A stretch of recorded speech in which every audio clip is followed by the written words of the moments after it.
ಎಲ್ರಿಗೂ ನಮಸ್ಕಾರ. ಮತ್ತೊಮ್ಮೆ ಎಜುಕೇಟಿವಿಟಿ ಯೂಟ್ಯೂಬ್ ಚಾನಲ್ಗೆ ಸ್ವಾಗತ. ಒಳ ಮೀಸಲಾತಿಯ ಮಧ್ಯಂತರ ವರದಿಯಿಂದ ಶಿಕ್ಷಕರ ನೇಮಕಾತಿ ಆಗಲಿಕ್ಕೆ ಸಾಧ್ಯ ಇದೆಯಾ? ಎರಡನೇ ಪ್ರಶ್ನೆ ಬಂದ್ಬಿಟ್ಟು, ಒಳ ಮೀಸಲಾತಿಯ ಸಂಪೂರ್ಣವಾಗಿ ಮುಗಿಯುವವರೆಗೂ ಕೂಡ ನಾವೆಲ್ಲರೂ ನೇಮಕಾತಿಗೆ ಕಾಯಬೇಕಾ? ಇದು ಎರಡನೇ ಪ್ರಶ್ನೆ. ಇನ್ನು ಮೂರನೇ ಪ್ರಶ್ನೆ ಬಂದ್ಬಿಟ್ಟು, ಈ ಒಳ ಮೀಸಲಾತಿ ಮುಗಿಯೋದ್ರೊಳಗಡೆ TET ಕಾಲ್ಫಾರ್ಮ್ ಆಗಿ GPSTR, HSTR, PSTR ಪರೀಕ್ಷೆಗಳನ್ನು ನಡೆಸ್ತಾರ ಅಂತ ಕೇಳ್ತಾ ಇರೋದು. ಈ ಮೂರೂ ಪ್ರಶ್ನೆಗಳನ್ನು, ಅದರ ಜೊತೆಗೆ ಇತರೆ ಪ್ರಶ್ನೆಗೆ ಉತ್ತರಗಳನ್ನು ನಿಮಗೆ ನಾನು ಈ ಒಂದು ವಿಡಿಯೋದೊಳಗೆ ಹೇಳಲಿಕ್ಕೆ ಇಷ್ಟಪಡ್ತೀನಿ. ಈ ವಿಡಿಯೋ ಸ್ವಲ್ಪ ಲೆಂದಿ ಆಗ್ಬೋದು, ಬಟ್ ನಿಮ್ಮ ಒಂದು ಜೀವನಕ್ಕೆ ಸಹಾಯ ಆಗ್ತದೆ. ಮೊದಲನೇ ಪ್ರಶ್ನೆ ಬಂದ್ಬಿಟ್ಟು, ಮಧ್ಯಂತರ ವರದಿಯಿಂದ, ಈ ಒಳ ಮೀಸಲಾತಿಯ ಮಧ್ಯಂತರ ವರದಿಯಿಂದ ಶಿಕ್ಷಕರ ನೇಮಕಾತಿ ಆಗ್ಲಿಕ್ಕೆ ಸಾಧ್ಯ ಇದೆಯಾ? ಮೊದಲಿಗೆ ನಾವು ಒಳ ಮೀಸಲಾತಿಯ ಮಧ್ಯಂತರ ವರದಿ ಅಂದ್ರೆ ಏನಂತ ತಿಳ್ಕೊಳ್ಬೇಕು. ಅಂದ್ರೆ ಈಗ ಒಂದು ಮೀಸಲಾತಿ ಕೊಡ್ಬೇಕಾದ್ರೆ ಅಲ್ಲಿ ಡಾಟಾಸ್ಗಳು ಇರಬೇಕು. ಡಾಟಾಗಳು ಇಲ್ಲದೆ ಇರೋದ್ರಿಂದ ಈಗ ನಾವು ವರದಿಯನ್ನು ಸಲ್ಲಿಸಲಿಕ್ಕೆ ಇಲ್ಲಿವರೆಗೆ ಬಂದಿದ್ದೇವೆ. ಸೊ ಇನ್ಮೇಲೆ ಇಷ್ಟು ವರದಿಯನ್ನು ಸಲ್ಲಿಸಿದ್ರೆ ನಾವು ಒಳ ಮೀಸಲಾತಿಯ ವರದಿಯನ್ನು ಸಂಪೂರ್ಣವಾಗಿ ಮುಗಿಸ್ಬೋದು. ಬಟ್ ಇಲ್ಲಿ ನಾವು ಕಂಡ್ಕೊಳ್ಬೇಕಾಗಿರೋ ವಿಷಯ ಏನಂತಂದ್ರೆ, ಈಗ ಹೊಸದೊಂದು ನಾವು ಸಮೀಕ್ಷೆ ಮಾಡಬೇಕಾಗಿದೆ. ಮಧ್ಯಂತರ ವರದಿ ಶಿಫಾರಸುಗಳು ಅದನ್ನೇ ಹೇಳ್ತದೆ. ಹೊಸದಾಗಿ ಒಂದು ಸಂಸ್ಥೆಗೆ ನಾವು ಸಮೀಕ್ಷೆ ಮಾಡಬೇಕಾಗಿದೆ.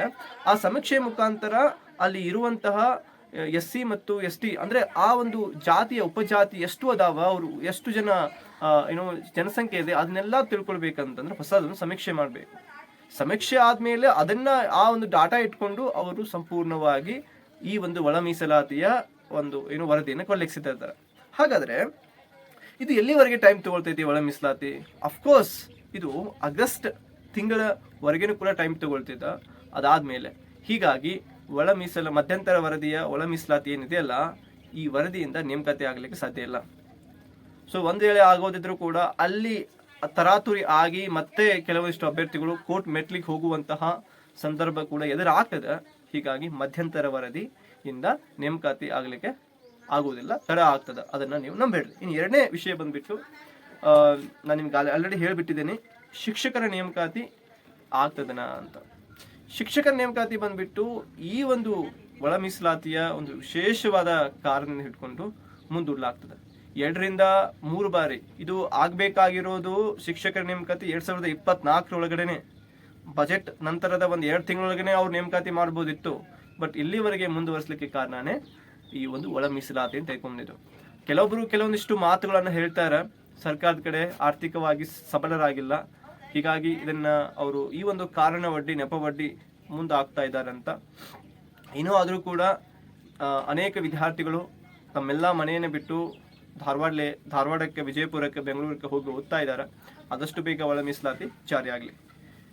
ಶಿಕ್ಷಕ ನೇಮಕಾತಿ ಅಫ್ಕೋರ್ಸ್ ಹಾಗೆ ಆಗ್ತದೆ. ಇದು ಆಗಸ್ಟ್ ಮತ್ತು ನವೆಂಬರ್ ಈ ತಿಂಗಳ ಮುಗಿದು ತದನಂತರ ಡಿಸೆಂಬರ್ ತಿಂಗಳೊಳಗಡೆ ನಿಮಗೆ ಅವಕಾಶ ಸಿಗ್ತದೆ.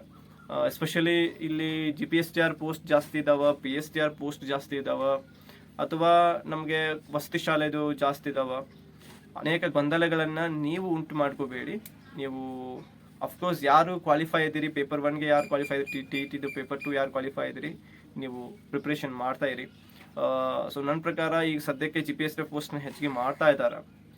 ನೀವು ಅದಕ್ಕೂ ಕೂಡ ಓದ್ಕೊಳ್ಳಿ. ಸಾಧ್ಯವಾದರೆ ನಿಮ್ಮ ಸಬ್ಜೆಕ್ಟನ್ನು ಹೆಚ್ಚಿಗೆ ನೀವು ಗಮನ ಕೊಡಿ ಅಂತ ಹೇಳ್ತೀನಿ. ಮತ್ತು HSTR ಪೋಸ್ಟ್ಗಳು ಬಂದುಬಿಟ್ಟು ಕಡಿಮೆ ಇರೋದ್ರಿಂದ ನೀವು ಅದಕ್ಕೆ ಒತ್ತು ಕೊಡ್ಬೋದು ಅಥವಾ ಕೊಡದೇ ಇಲ್ಲದೆ ಇರ್ಬೋದು. ನೀವು ವಸತಿ ಶಾಲೆಗೆ ಹೆಚ್ಚು ಒತ್ತು ಕೊಟ್ಟರೆ ಓಕೆ. ನೀವೇನಾದರೂ ಲ್ಯಾಂಗ್ವೇಜ್ ಟೀಚರ್ ಇದ್ದರೆ, ಇಂಗ್ಲೀಷ್ ಮೀಡಿಯಂ BA ಮಾಡಿದ್ದೀವಿ, B.Ed ಮಾಡಿದರೆ ಯು ಆರ್ ಎಲಿಜಿಬಲ್. B.Ed ನೀವು ಕನ್ನಡದಲ್ಲಾದರೂ ಮಾಡಿ, ಇಂಗ್ಲೀಷಲ್ಲಿ ಮಾಡಿದ್ರೆ ನೋ ಪ್ರಾಬ್ಲಮ್, ನೀವು ಬರೀಬಹುದು, ಅದೇನು ಸಮಸ್ಯೆ ಬರೋದಿಲ್ಲ. ಒಟ್ಟಿನಲ್ಲಿ ಪ್ರಿಪ್ರೇಷನ್ ಮಾಡಿರಿ. ಈ ನವೆಂಬರ್ ತಿಂಗಳ ನಂತರನೇ ನಿಮಗೆ ನೇಮಕಾತಿಗೆ ಅವಕಾಶ ಸಿಗ್ಲಿಕ್ಕೆ ಸಾಧ್ಯ ಇದೆ. ಒಂದು ಕಡೆ ನನಗೆ ಹೇಳಲಿಕ್ಕೆ ದುಃಖ ಅನಿಸಿದ್ರು ಕೂಡ ಸರಿಯಾದ ಮಾತನ್ನು ಹೇಳಬೇಕಾಗ್ತದೆ. ಮತ್ತೊಂದು ಕಡೆ ನಮಗೆ ಸಮಯ ಸಿಕ್ಕದೆ ಅಂತ ಖುಷಿನೂ ಪಡಬೇಕಾಗ್ತದೆ. ಈಗ ಆಲ್ರೆಡಿ ಏಜ್ ಆದವರು ಏನು ಮಾಡಬೇಕು ಅಂತ ಕೇಳಿದರೆ, ಏಜ್ ರಿಲ್ಯಾಕ್ಸೇಷನ್ ಕೊಡ್ತಾರೆ. ಯಾಕಂದರೆ ಇದು ನಿಮ್ಮ ತಪ್ಪಲ್ಲ, ಇದು ಸರ್ಕಾರದ ಒಂದು ಒಳ್ಳೇದು ಮಾಡಬೇಕಂತ ಅವರು ಸಮಯನ ತೆಗೆದುಕೊಳ್ತಾ ಇದ್ದಾರೆ. ಒಳ ಮೀಸಲಾತಿ, ಇದು ಒಳ ಮೀಸಲಾತಿ 35 ವರ್ಷಕ್ಕಿಂತ ಹೆಚ್ಚಿನ ದಿನಗಳಿಂದ ಹೋರಾಟ ನಡೀತಾ ಇದೆ. ಅವ್ರಿಗೆ ಕೂಡ ಮೀಸಲಾತಿ ಸಿಗಲಿ.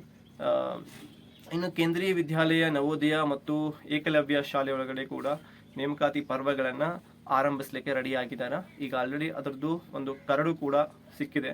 ಅಂದರೆ ಯಾವ ಟೀಚರ್ಗೆ ಏನೇನು ಕ್ವಾಲಿಫಿಕೇಷನ್ ಇರಬೇಕು, ಯಾವ್ಯಾವ ಸಬ್ಜೆಕ್ಟು ಅಲ್ಲಿ ಕಾಂಬಿನೇಷನ್ ಇರಬೇಕು, ಮತ್ತು ಅವರೆಲ್ಲ ಯಾವ್ಯಾವ CTET ಪಾಸ್ ಆಗಿರಬೇಕಾ ಅಥವಾ TET ಬೇಕಾ ಅಂತ.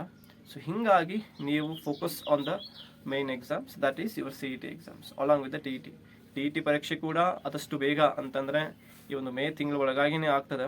ಅರ್ಥ ಆಯ್ತಾ? ಏಪ್ರಿಲ್ ಒಂದು ಕೊನೆಯ ವಾರದ ಅಥವಾ ಮೇ ತಿಂಗಳೊಳಗನೆ ಇಲ್ಲಿ ಕಂಪ್ಯೂಟರ್ ಪರೀಕ್ಷೆ ಆಗ್ತಾ ಇರೋದ್ರಿಂದ ಇದನ್ನು ಅವರು ಸ್ವಲ್ಪ ತಡ ಮಾಡ್ತಾ ಇದ್ದಾರೆ. ತಮಗೆ ಅರಿವಿರಲಿ, ಯಾವುದೇ ಪರೀಕ್ಷೆ ಆದರೂ ಕೂಡ ಪ್ರಶ್ನೆಗಳು ಅವೇ ಬರ್ತಾವ. ನೀವು ಅದೇ ಪುಸ್ತಕಗಳನ್ನು ಓದಬೇಕು.